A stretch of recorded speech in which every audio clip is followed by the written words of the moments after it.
tout le monde, c'est Audrey-Ma avec les vitamines du cœur. Alors aujourd'hui, nous allons parler de Dieu et du diable.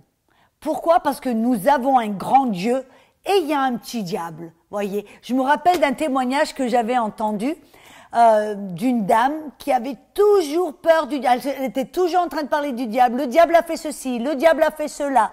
Et elle avait toujours peur. Elle allait toujours vers son pasteur en disant, pasteur, pasteur, prie pour moi. Parce que le diable est derrière moi, il est après moi. Le diable a fait ceci, le diable a fait cela.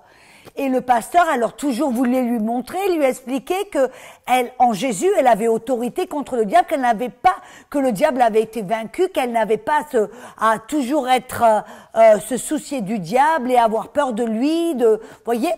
Et alors, cette dame, pour une raison ou pour une autre, ne comprenait pas, elle ne voyait pas. Et alors, ce pasteur a prié, a dit, Seigneur, apparemment, je n'arrive pas à lui expliquer, s'il te plaît, peux-tu lui montrer?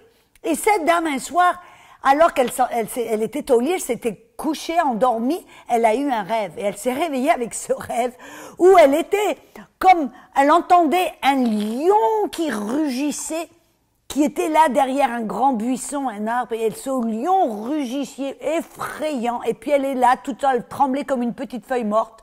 Et puis elle était là, et puis elle s'avance à petits pas vers le buisson. Et puis elle regarde derrière, et qu'est-ce qu'elle voit? Une petite souris avec un mégaphone. Et alors là, tout d'un coup, dans le rêve, elle a compris que c'était le diable qui se déguisait comme un lion rugissant.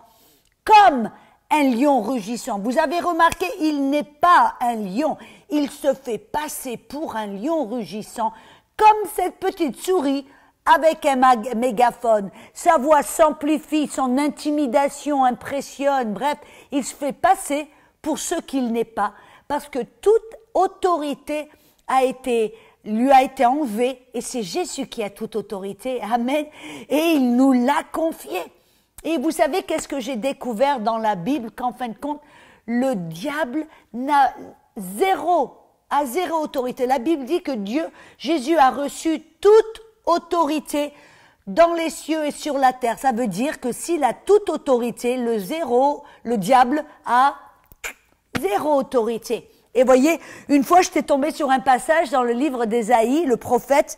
Et écoutez bien, dans Ésaïe chapitre 14, dans le verset 16, il dit, mais tu as été, verset 15, tu as été précipité dans le séjour des morts, dans les profondeurs de la fosse. Et il parle du diable, là. Il dit, et ceux qui te voient vont fixer sur toi leur regard. Ils te considéreront attentivement et dit, est-ce là celui qui faisait trembler la terre, qui ébranlait les royaumes, qui réduisait le monde en désert et qui ravageait les villes et ne relâchait point ses prisonniers? Vous savez qu'est-ce que ça veut dire? Il va y avoir un jour où on va aller au ciel et puis on va regarder en bas dans le séjour des morts, dans la faune, on va voir, et on va voir le diable pour qui il est vraiment. Et on va se gratter la tête, on va peut-être se mettre des claques, je sais pas. On va regarder en disant, c'est ça qui m'a fait trembler?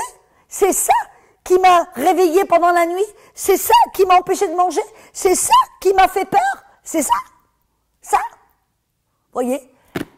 On va être époustouflé en se rendant compte que pendant toute notre vie, on a été effrayé par un diable qui n'est qu'une petite souris avec un grand mégaphone, qui sait par accusation, mensonge et intimidation se faire passer pour un lion rugissant. Voyez, je me rappelle même un passage où Jésus a dit, oui, j'ai vu le diable tomber de la terre comme un éclair. Voyez, Jésus, lui, n'était pas intimidé avec les forces du mal, il n'était pas intimidé avec les ténèbres, il n'était jamais en réaction. Lui, par contre, peu importe la chose à laquelle il faisait face, une grande tempête qui menaçait la vie des disciples, lui, il s'est réveillé après s'être endormi dans la barque. Il dit, mais où est votre foi? Paix! Voilà, et c'était tout. Vous voyez, il n'était pas impressionné, intimidé ou dans la réaction du tout.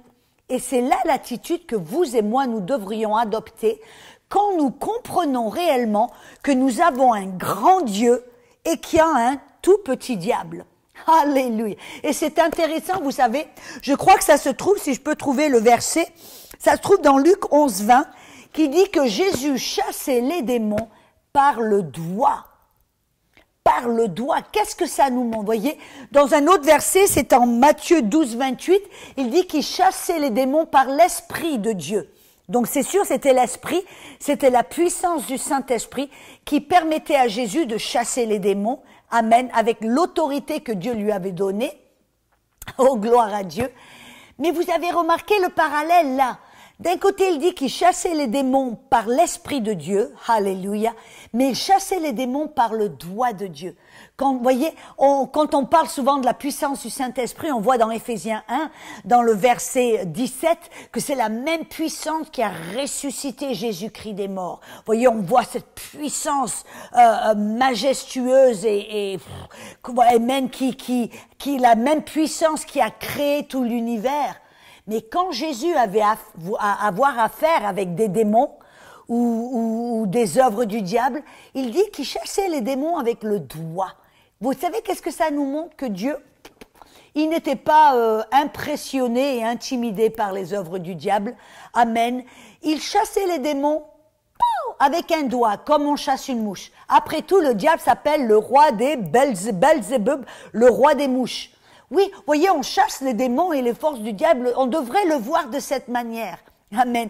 Peu importe ce qui est devant nous, peu importe si c'est si intimidant et si effrayant, nous devrions peut-être fermer les yeux, avoir cette perspective en disant « Mon Dieu est grand et puissant, le Dieu qui a créé l'univers, le Dieu qui a ressuscité Jésus-Christ des morts, cette même puissance, cette même autorité, alléluia. » Et nous avons un petit diable et on le regarde, on dit c'est lui qui a fait trembler les nations, c'est lui qui a gardé les gens prisonniers, c'est lui. Alléluia. Voyez, ce serait bien d'avoir cette révélation avant d'arriver au ciel, parce que quand on va au ciel et qu'on voit le diable pour qui il est vraiment, une petite souris avec un mégaphone, on va se dire, mais alors, vraiment, j'ai eu peur, vraiment, j'ai été effrayée, vraiment, je me suis laissée intimider. Alors non, ne le faisons pas.